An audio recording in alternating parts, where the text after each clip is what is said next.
Support for WBFO and What's Next comes from our members and from Health Foundation for Western and Central New York, where racial and socioeconomic health equity are prioritized. Learn more about building healthier neighborhoods at hfwcny.org.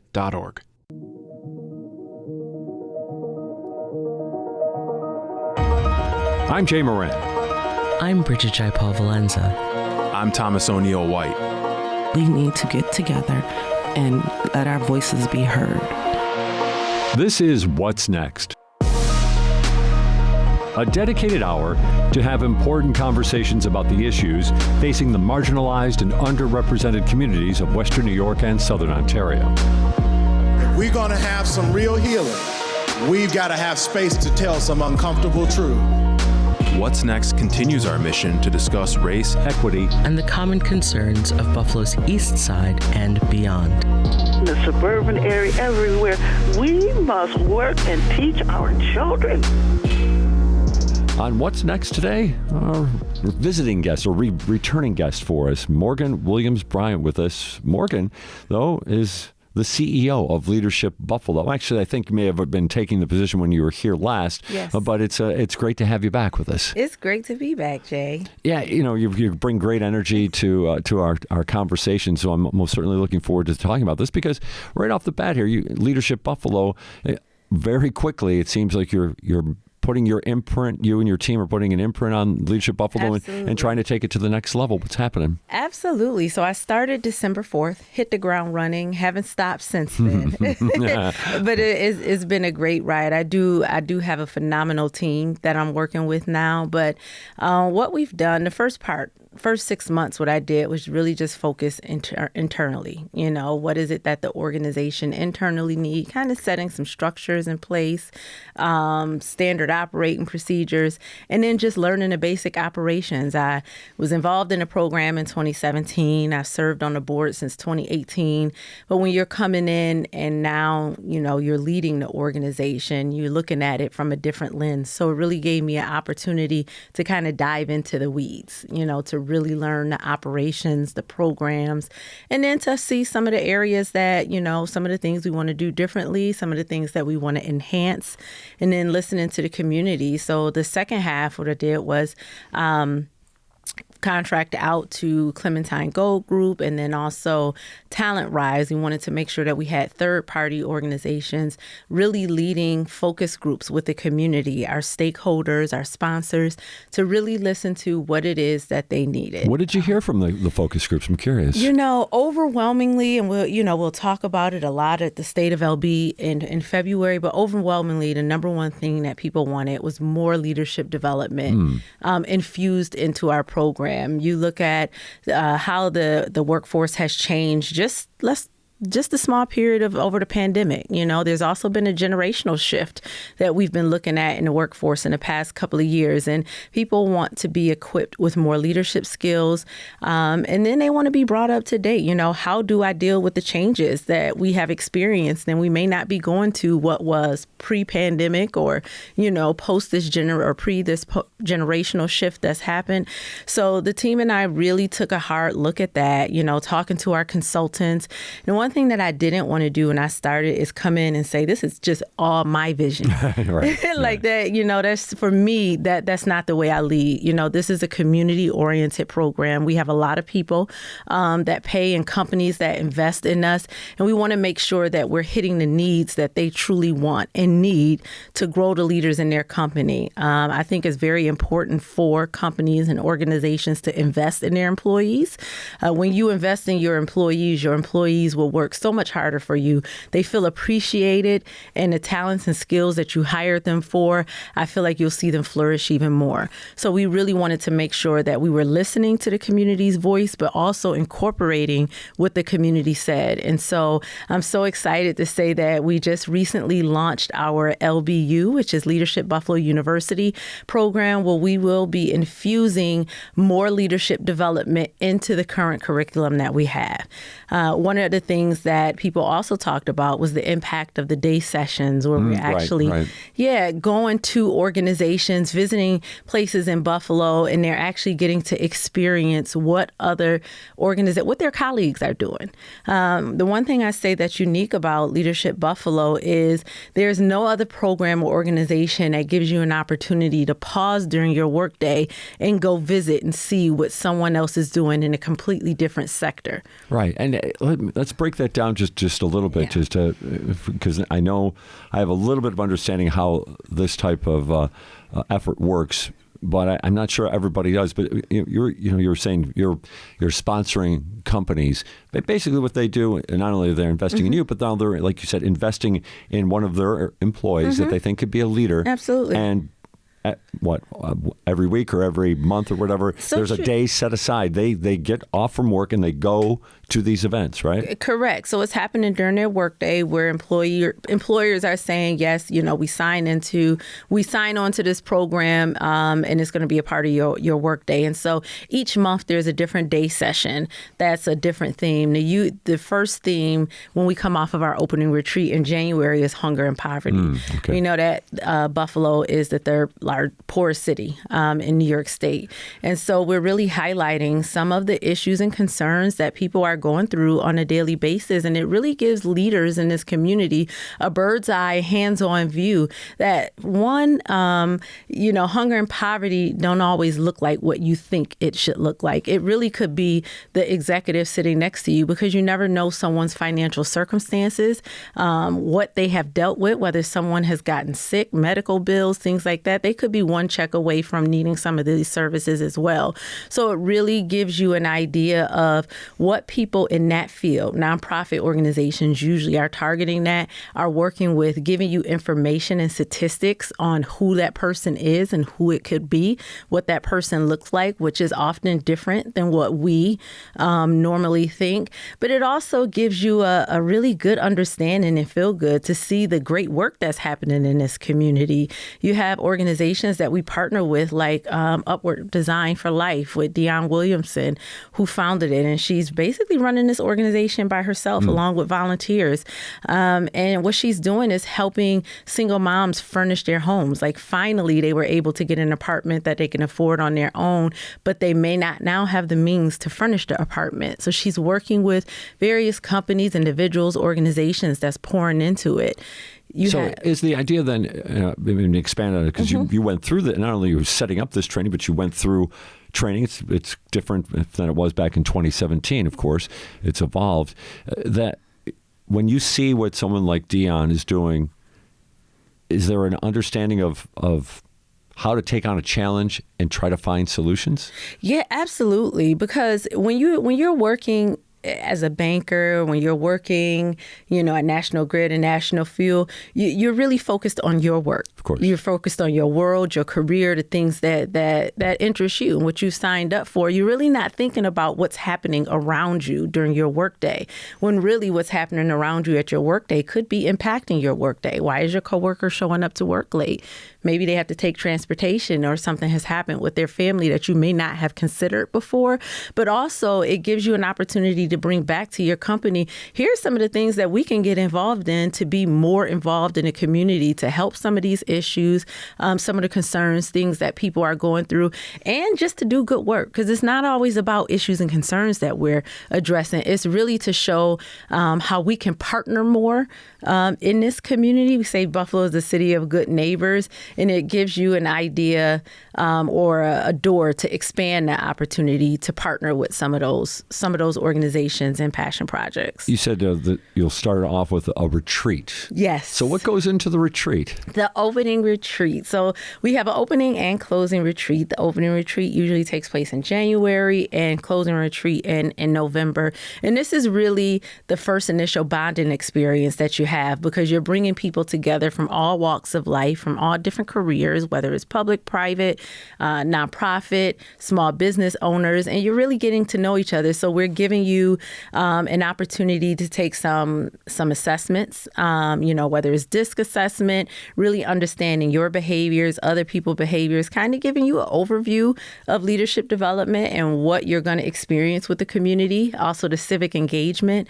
We have some team building activities, and it's really just to unite the class, bring the class together, rising leaders, which is that emerging leader population, those that are just stepping into their career, their first leadership roles. And then you have class experience, which is more of an experienced leader, executive level, where, they've been in a couple of positions and now, they're leading in this area. So you're bringing both groups together, allowing them to get to know each other, create a bond, and then let them know what they're in store for the year. So it's a 1.5-day retreat that we spend a night and then just go through full days worth of activities, whether it's civic engagement, leadership development, or just good old team building. How about for you? Again, we're kind of comparing two different things from 2017 to 2024, but that bond, did you establish bonds that are still lasting? Absolutely. So when I started this year, the program was already preset. So I started in December. The program starts in January. So this year was really an opportunity for me to just take a step back and learn and to take notes, to read our surveys, to talk to people and see what was going on. So 2025 is really a year where my team and I will really be putting a stamp on what's next, or the next chapter. LB has a great foundation over the last 37 years. We were founded in 1987. That was established. And now what we're doing is building upon that. So 2025 is really where you'll start to see an imprint of some of the new things that we're going to implement, like LBU. And I said Leadership Buffalo University. But it's also a spin. The U is a spin on you as the leader. More self-awareness, emotional intelligence, really focusing on your skills and personal growth and development as well.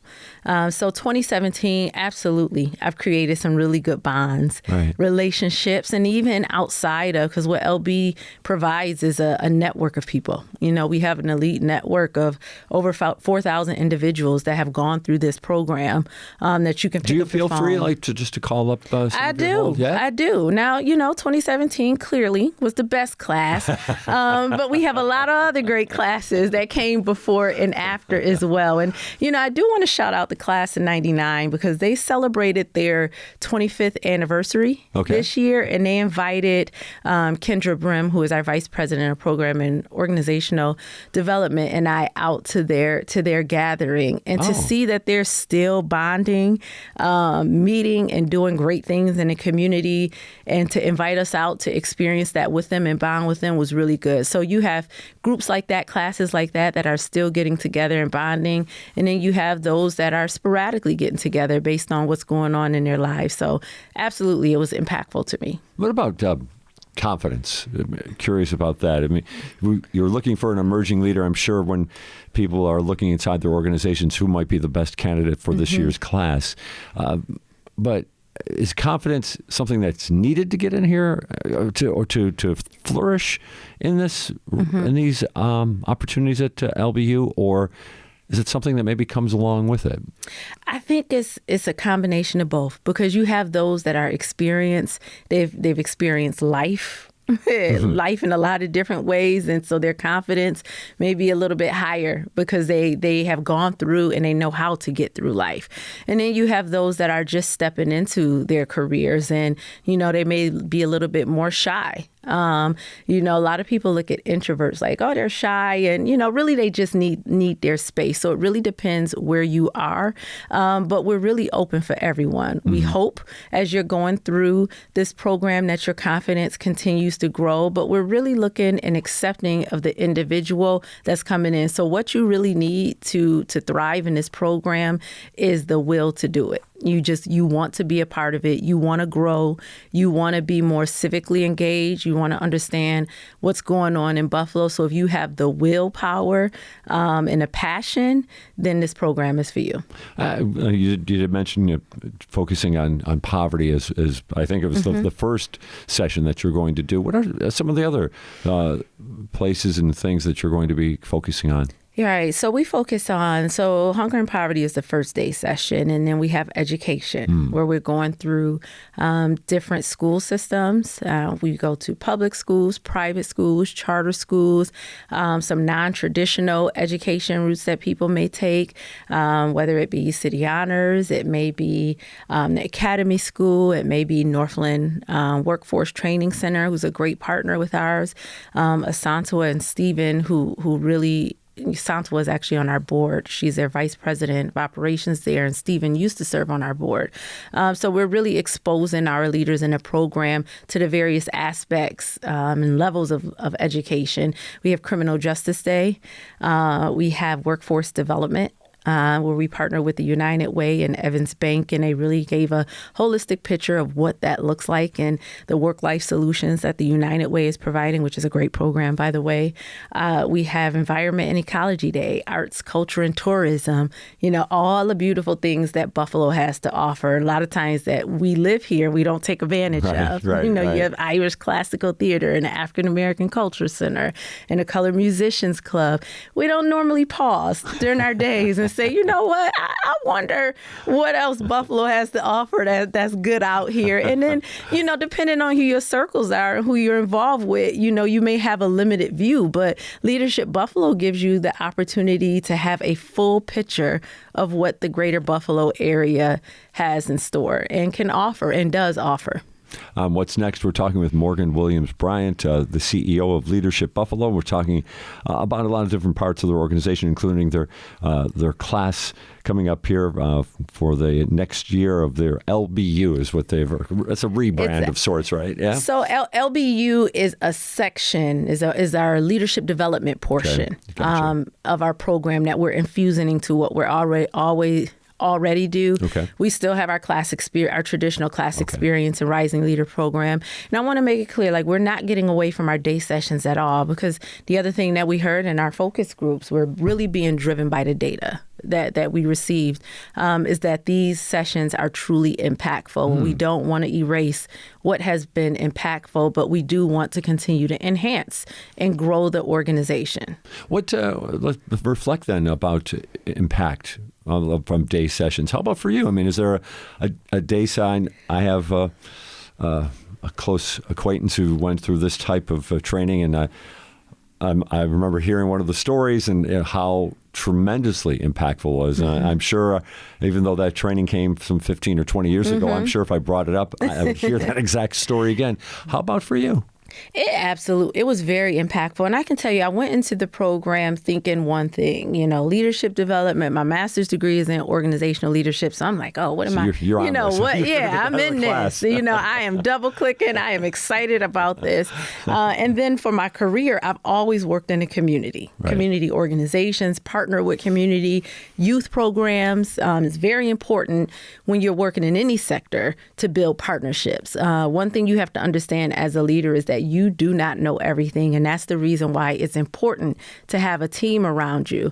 But for me, I went in thinking I work with the community, so a lot of these things I already know. I did not. There was a lot of doors that were open for me in organizations that I had never heard of. Namely some of the ones that I talked about today, what they were actually doing.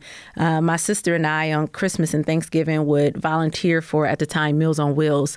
So I thought about my grandfather at the time who did it. And, throughout the year we would do it. But to really go in and now Feed More and see the operations of what they're doing, who they serve, and how they've elevated, it's absolutely amazing. I wouldn't have had that opportunity had I not gone through Leadership Buffalo. So many different insights in each day session. I think it's 9 that we do throughout the year, including not including the 2 retreats that the door and the window was open for me, where I'm like, aha. And it's created other opportunities for me to be able to serve the community as well. What about graduation? I know we're looking ahead, but you just went through a graduation of the 2024 graduation, or I think that's actually upcoming, right? It's upcoming. I apologize for that. But what about the graduation event itself? I've again, something I kind of attended with a very similar organization.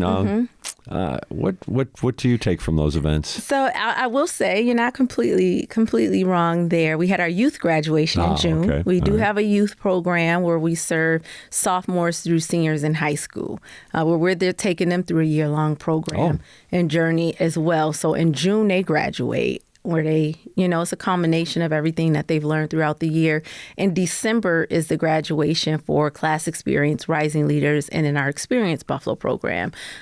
Quickly, our Experience Buffalo program is for new executives that are moving into the city of Buffalo. All right. So it gives them an opportunity to create relationships with other colleagues that they normally wouldn't have the opportunity to meet, get to know the city of Buffalo, and then figure out where their niche is. I have a passion here, but I'm new here. I don't know who to connect with. So introducing them to other organizations, and then just the lifestyle of Buffalo.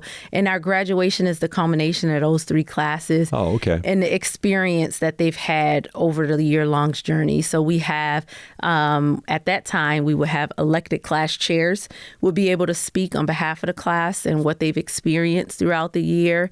We have the families there celebrating them. So it's really a joyous time and a culmination of everything that they've done over that journey. There's so many different elements to talk about here when it comes to Leadership Buffalo, but at the same time, I know one of the things you're working on, you just started 9-10 months ago as the CEO, but all the things that you've learned, like you said, you're trying to put together a collaborative experience.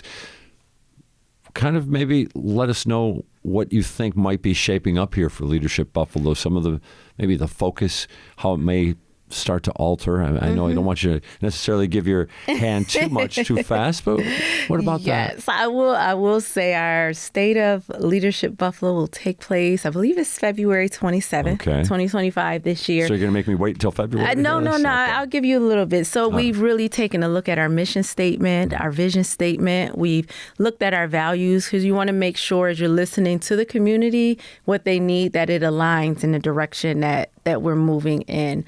So we've taken a look at all of those things. We have our values luncheon that's going to be coming up every May, where we're celebrating individuals from the community that align with our values. They're nominated, and then we go have a committee that selects them.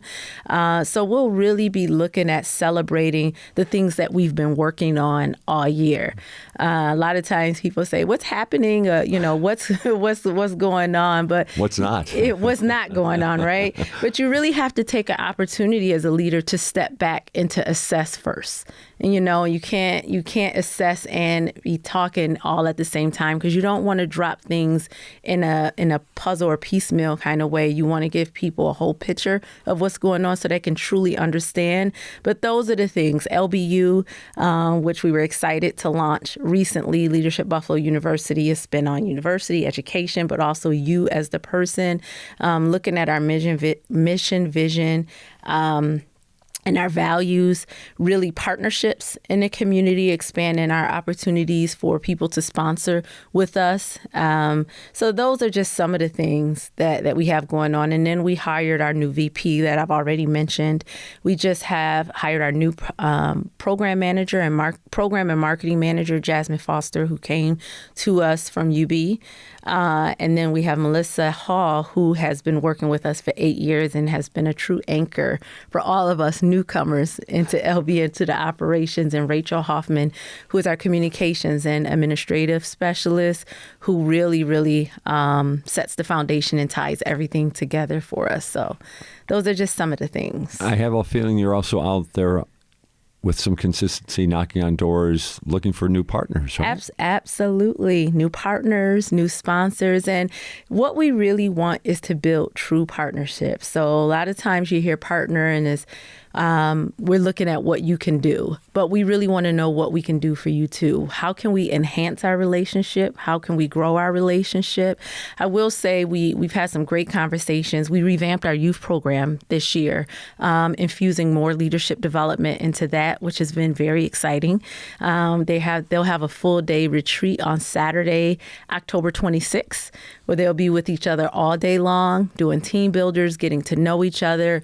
Before they didn't have like a full day retreat. We'll be focusing on financial literacy skills with them, restorative justice or that conflict resolution. We know our youth today, as I said, there's been a generational shift, but we want to make sure that they're not just prepared for now, but they're prepared for the meantime and also later.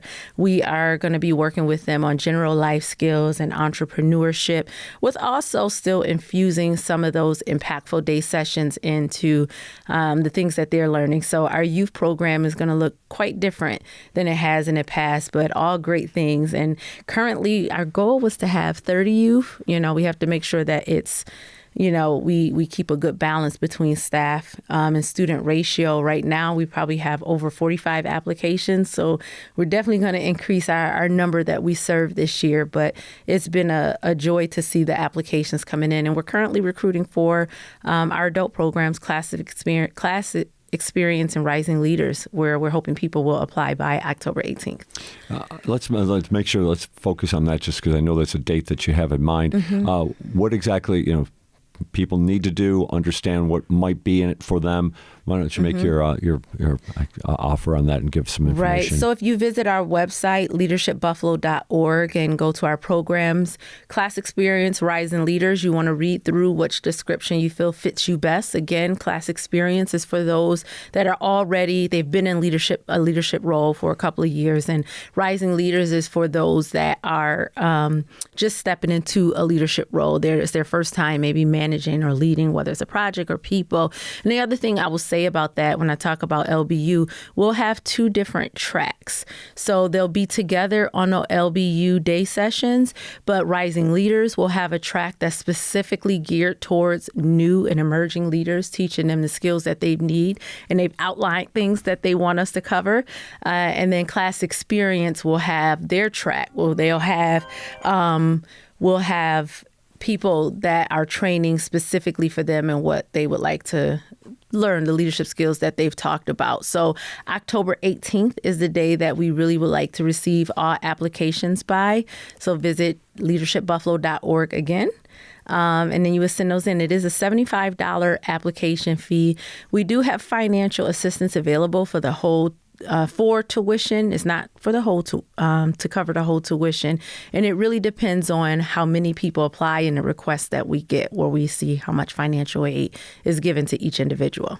It looks like, Jordan, or Morgan, I should say, in your time there, you've most certainly amassed, you seem to have a total grasp on all the different elements of your organization, that's for sure, which is pretty impressive because you guys do a lot. When we were talking about the organization and partners, you said you want the partnership also to be about as much about what Leadership Buffalo can do for the partner. Absolutely. A little bit of maybe an elevator pitch here of sorts, but what is that? What does Leadership Buffalo do for a partner? Many times we have people come in and they're presenting to the audience. They're talking about their organizations, the projects that they're working on. But, how can we partner beyond that? What are some of the things that they need more of from Leadership Buffalo? Leadership Buffalo is going to ask, we need you. We need your partnerships. We need your sponsorships, especially as we're moving into this LBU track with leadership development specifically. But what does that actually look like? One of the things that we will be doing this year is really highlighting organizations and the social media channels that we have, so that people are seeing in our weekly newsletter, not just they're hearing about it, but they're also seeing the impact and they're being reminded of those organizations and the great things that they're doing. We'll be launching, a newsletter. We have Jasmine that's working with us now to really start to highlight some of those key partnerships and relationships. So those are the conversations that I've been having. And for those that I have spoken to, have been able to sit down with, I appreciate you so much. They've given me so much insight. The partnership and conversation has been great. And for those that I have not contacted or sat with yet, I'm coming. I am coming. I can tell you that a couple of times I've had a chance to sit down with Morgan, I can pretty much guarantee that's the case. And finally, Morgan, we kind of weaved through some of these experiences that are out there and some of the things that are going on in the city and some of the real issues in the city that need to be addressed. When you are in this position now, do you have a sense? I mean, I know you're by that. you're an optimistic person. You're someone who's up to challenges. Do you see these challenges being taken on and, if not solved, most certainly not hammered away at a little bit in the coming years? I absolutely do. Anytime that you have an opportunity to partner with someone else who is doing something that you may not do or can enhance what you're doing, it's a recipe for success. Because as I said, in a leader, you can't do everything alone. I am not the end all, the be all. I don't know everything, nor will I ever claim to know everything. And I think that's a key component to leadership, being able to be authentic, but also transparent. But when you have true collaboration, partnership, and you're really focused on the vision and not you as an individual, it's a complete recipe for success. Will there always be things in this world, in this region that we have to attack? Absolutely. But the more we come together, the more we focus on the mission and the vision at hand, I think the more success we can have individually, but also collectively, and see the impact of our city. Buffalo is great. I love it. Born and raised here. I've worked here, grown my career here. My family, a lot of them is here. And the great friendship circles that I have. And the colleagues and people that I've worked with have also been great. So it's really about bringing our collaboration and passion together so that we can make a larger impact. And that's really what Leadership Buffalo is about. Our vision is really about setting the table for civic transformation by building change-driven, innovative, and socially conscious leaders. Well, you already heard that Morgan's coming looking for you, but if somebody wanted to save the step and just get a hold of you, what's the best way? Please give me a call at 716-849-2626. Again, 716-849-2626. I am open and ready. Morgan Williams-Bryant is the CEO of Leadership Buffalo. As always, thanks for joining us on What's Next. Thank you. It's always great sitting with you. Coming up after the break, we'll speak with environmental artist Chantal Calato. This is What's Next on WBFO. Did you know that WNED PBS is always working on great new local shows for you to watch? Documentaries like Kleinhand's Gift to Buffalo, which tells the story of Buffalo's music hall. The hall is very intimate, and that intimacy makes everyone who comes in here feel a part of our family. Fun and educational series like Compact Science. Believe it or not, peppers are technically fruits. And Shakespeare's greatest hits, featuring some of his best-known soliloquies and monologues. We are such stuff as dreams are made of. You can watch them all on our website at WNED.org/local shows. While you're there, check out the show pages and mini websites for additional content such as bonus features, photo galleries, and lesson plans. Find it all at WNED.org/local shows. You're listening to What's Next, our place to discuss the important issues of our communities of Western New York and Southern Ontario. We want to hear from you.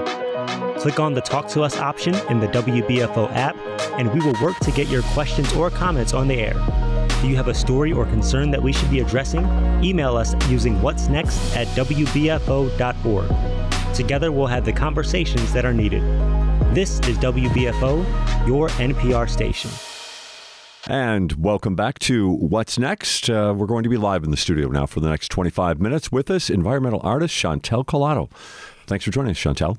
Thank you. Thanks for having me. A pleasure. I want to get into your current project, but your background's intriguing because you're an environmental artist and you grew up in an area that is known and unfortunately infamously for its environment, the Niagara Falls area.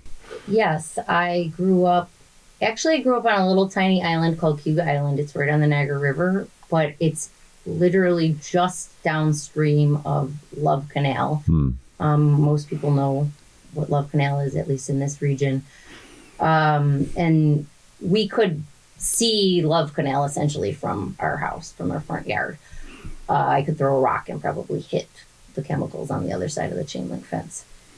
And on top of that, so that's where I was with my mother, and my father bought a plot of land and built a house about 1 mile away from the Lake Ontario Ordnance Works down in Lewiston, which holds a massive amount of uranium left over from the Manhattan Project. And so I was playing in the woods in the creek, which are my absolute best memories of a child. But I was playing in those woods and creek that was downstream of that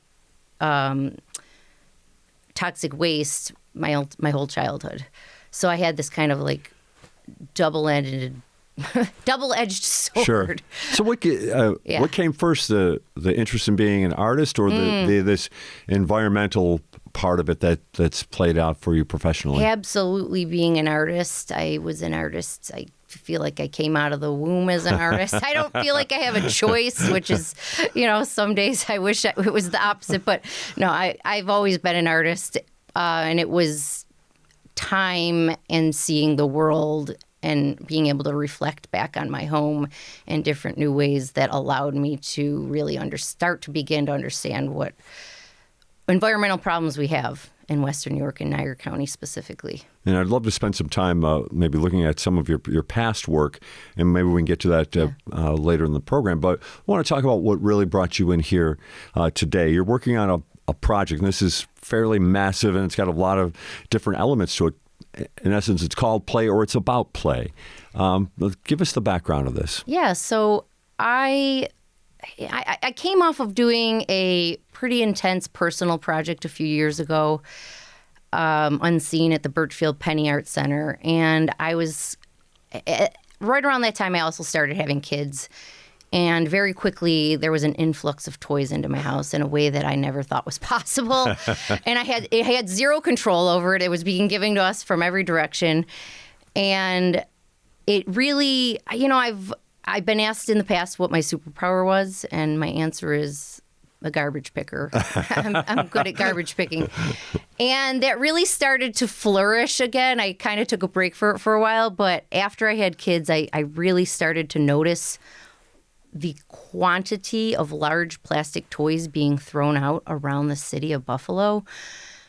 And I mean, this isn't a Buffalo specific problem, but that's where I'm living. So I'd just be driving around, and I'd see playhouses, see slides, I'd see little tiny cars and all different kinds of things constantly being thrown out. And one day I took a terrifying leap, and I decided to start collecting them. And I say that's terrifying because it comes with a lot of unknowns, including the quantity of space it takes up. It adds up very quickly, especially with how much is being thrown out.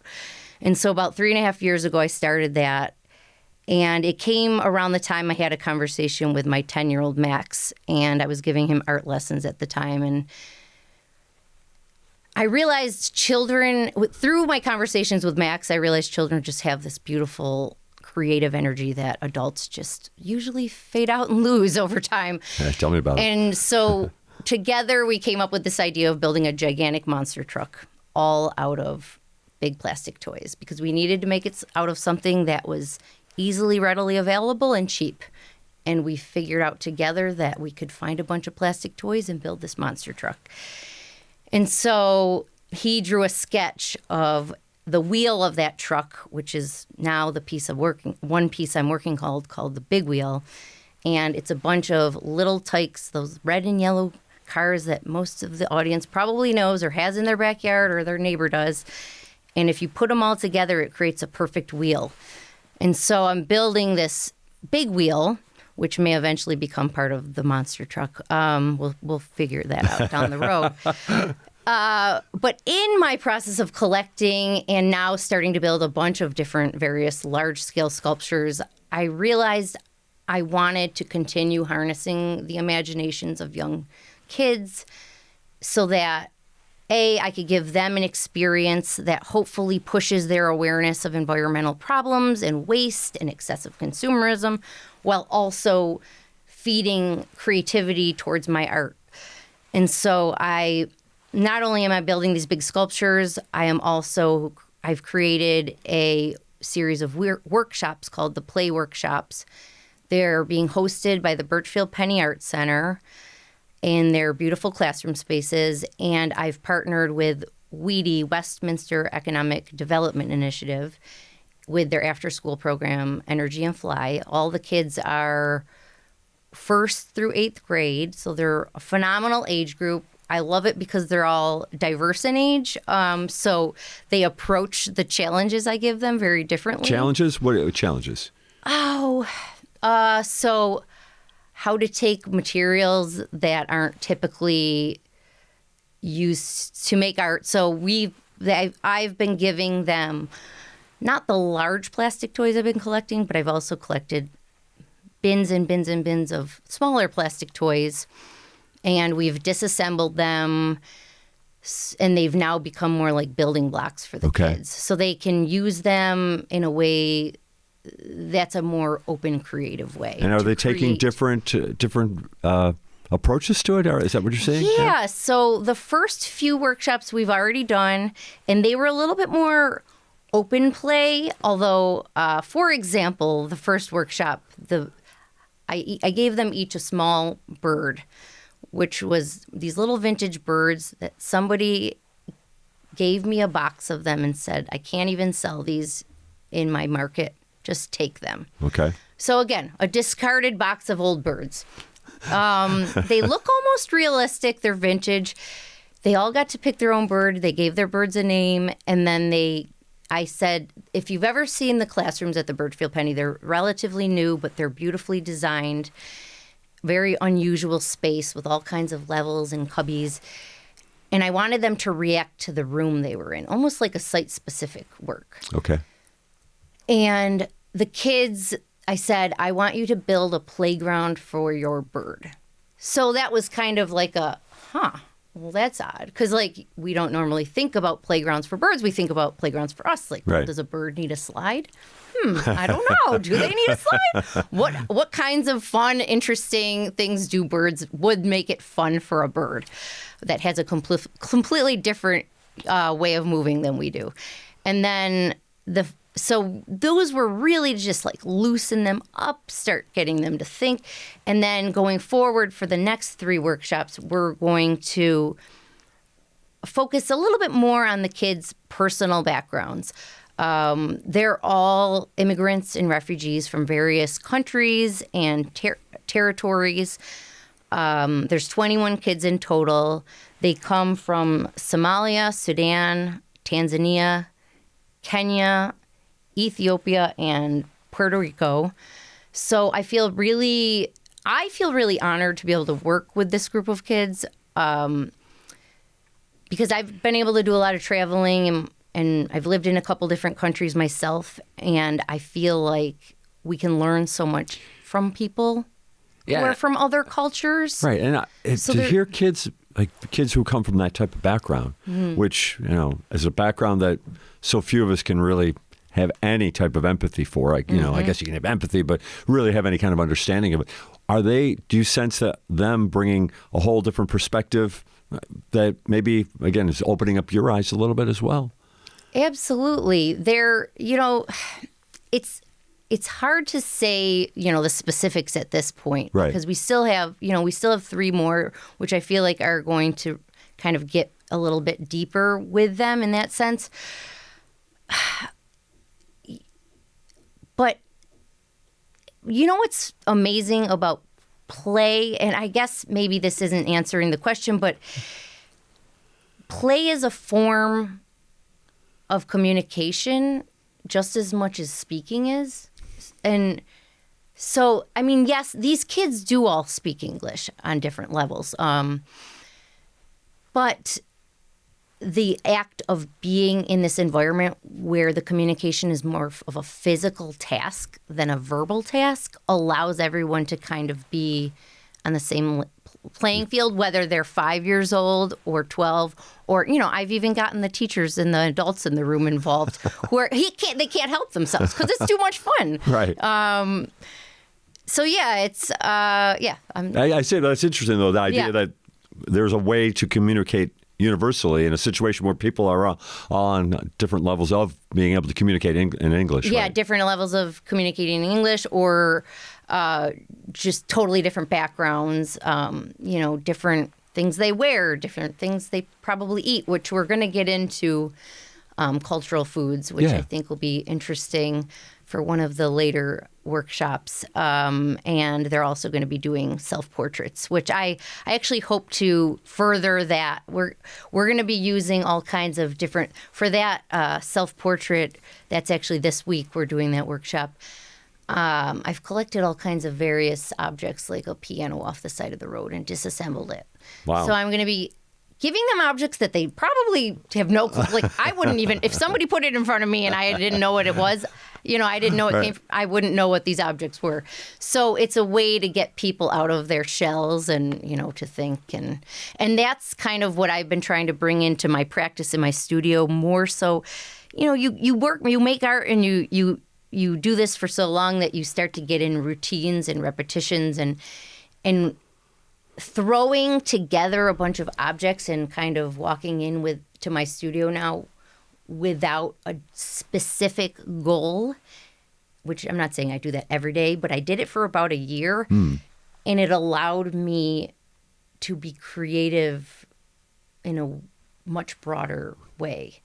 And I want to spread that ability and allow, that essence to continue. We are talking with Chantal Calato, environmental artist with us on What's Next. And, Chantal, you brought a couple of silent partners here with you this morning in the studio. I know you want to mention them.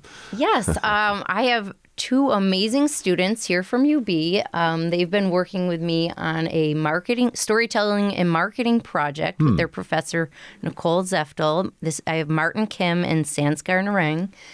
And they are actually the ones who reached out and set up this interview. Right. And they've been doing all kinds of things, helping push me forward. I am a small business. Artists are small businesses. We have to do all of the things that any other company would need to do. And the program that they're working on through UB is specifically helping me and my business, which is phenomenal. Nice. I've been really fortunate with, first of all, I think part of it is like play is just so fun, and big, colorful plastic things, regardless, it just makes people's eyes light up. And if you know anything about my past work, some of it's very dark. So this is like a complete extreme in the sense of like if you have people have instant joy when they start to see some of it. So I've been, Burchfield Penny's been super supportive when I approached them about the idea. Weedy was immediately excited to work on it with the kids. And then I also have been lucky enough to have Trusted Gives, which was another sponsor for the workshops. And so, yeah. And then I got a couple grants through Art Services Initiative, that are New York State funded grants with the Creative Impact Fund that have also funded some of these projects. You reference, as you... Yes, I know that's a lot of things, but that just shows... Oh, I'm sorry. Well, I know, but the collaboration that has to go into making things happen. Oh, it's huge, yeah. I mean, especially I can't since, like you said, you're a small business. Absolutely. And it takes a lot of people who have to give their own personal time and investment to make any of this happen, really. So I feel fortunate. And Chantal, as you're answering, you also referenced your previous work that may be a little bit darker. I think you'd use the word. And one of the pieces I want to just make a mention to, because Mount Seacoast. Yes. This is interesting because I think any of us who have driven through Niagara Falls have seen Mount Seacoast, but we have no idea what it is. Yes. So Mount Seacoast, it's actually called Seacoast International. It's a landfill along the 190 when you're So if you're driving over the North Grand Island Bridge and you're looking off into the landscape, the horizon line is now a landfill. A huge green pyramid, for lack of a better term. Yeah, a huge green it's a very unusual landform. And once you realize what it is, you realize very quickly it doesn't look natural at all. Right. They've actually recently started putting solar panels on top of it, which I'm not sure. I have mixed feelings about, but regardless, the high school that I went to was LaSalle High School. It's no longer there. It's where Walmart currently is in Niagara Falls. But that was literally right across the highway from the Seacoast International. We, as locals, for decades have called it Mount Seacoast because it's just this gigantic mountain that keeps growing. People joke that it could become ski slopes or some kind of resort in the which. Yeah. Right. So anyways, but the landfill really takes up a ginormous plot of land in Niagara County. It's the highest elevation in Niagara County. It's larger than the falls themselves. I mean, it's just gigantic, and you can see it from so many vantage points. So I went to a high school that's no longer there, but when they knocked LaSalle High School down and built a new high school, the best place that they could figure out where to put it was on the other side of the landfill. So the school still has a large, expansive view of the landfill. That's just one of hundreds of waste sites around Western New York and Niagara Falls. And so a lot of them you can't necessarily see. That is definitely one of the ones that is more easily seen. Right. There is Tift Nature Preserve, similar landfill mounds, if you've ever noticed when you're driving on Route 5. That's true. You're right. They're there. Those, I find it interesting. They call it a nature preserve because they're really trying to reclaim nature there in that site. But next time you're walking through the fields on those mounds, just think about, like, you're standing on what used to be a municipal landfill. What are the reactions to your work, your environmental art? I'm interested in that. Oh my, so many different. It depends on probably the context. If I'm trying to pitch a work of art that is speaking to the darker underbelly of Western New York's toxicity, I have been outright rejected by various institutions who claim that they've worked really hard to be where they're at, and there's no way they would ever want to have something like my work in their institution. Interesting. But having said that, for the majority, people realize that environmental problems have created a huge impact on our environment here and the people who live here. And so regardless of whether they realize how wide scale the problem is, they want to help keep that story going. Whether they feel like Love Canal is a legacy story or if they feel like I do, which it is an ongoing problem, and all of these other sites, people generally are very supportive, and they, it's hard because it makes people feel something, and that feeling is usually very strong and emotional and personal. So in a sense, the work generally is effective in that sense, but it can be hard. I mean, it can be hard to be the artist living in the shadow of making that work because it can be very dark. Yeah. And I think that's why, in part, I've transitioned more recently to a medium that is more colorful, a medium that is just inherently more fun. Chantal Calato with us here in our final minutes of What's Next, environmental artist, and I appreciate you kind of going back. But let's make sure from a call to action of sorts right now, where you're at, and what you want to highlight here about your current work. Like you said, it's a little brighter right now talking about play, but at the same time, there's meaning behind it as well. Absolutely. I would say that just to give a sense for anyone listening, I've collected probably 200 cubic meters of trash off the side of the road around Buffalo. I have 1,000 square foot studio right now that if I laid it all out, it would. I couldn't lay it all out. People ask me where I store the stuff. It's becoming a problem because there's so much of it. And I guess in part, I would just ask people to think about, next time you want to get your kid a Cozy Coupe Little Tykes car, go on Facebook Marketplace. Just ask your friends. I bet you somebody is giving one away. Or look for one on the side of the road. Or email me because I will give you one. I have probably collected 75 of those cars over the last couple of years. And they're just like an endless supply. If anyone is looking to get rid of toys and you're about to put it onto the curb, email me. I'll come pick it up. What's your email? Chantal Calato at yahoo.com.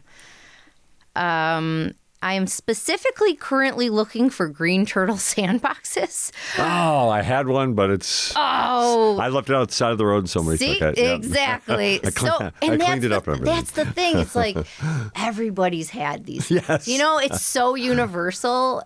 Everyone can relate to it for a different reason, whether you're a grandparent or a child or a parent. And then also just keep in mind, I am going to be doing some toy giveaways to nice, beautiful, clean toys that did come from the side of the road, but very, very clean and very functional.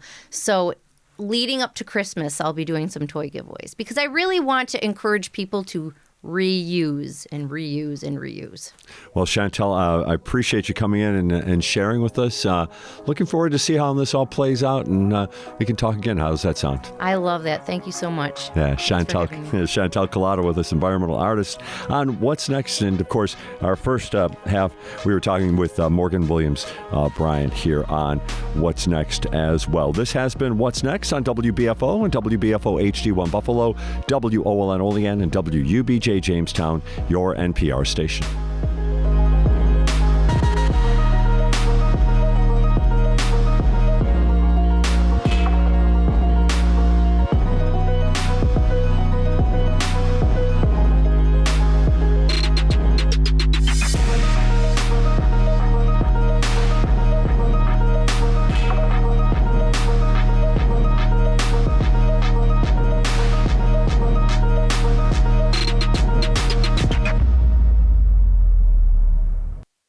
Support for WBFO and What's Next comes from our members and from Health Foundation for Western and Central New York, where racial and socioeconomic health equity are prioritized. Learn more about building healthier neighborhoods at hfwcny.org.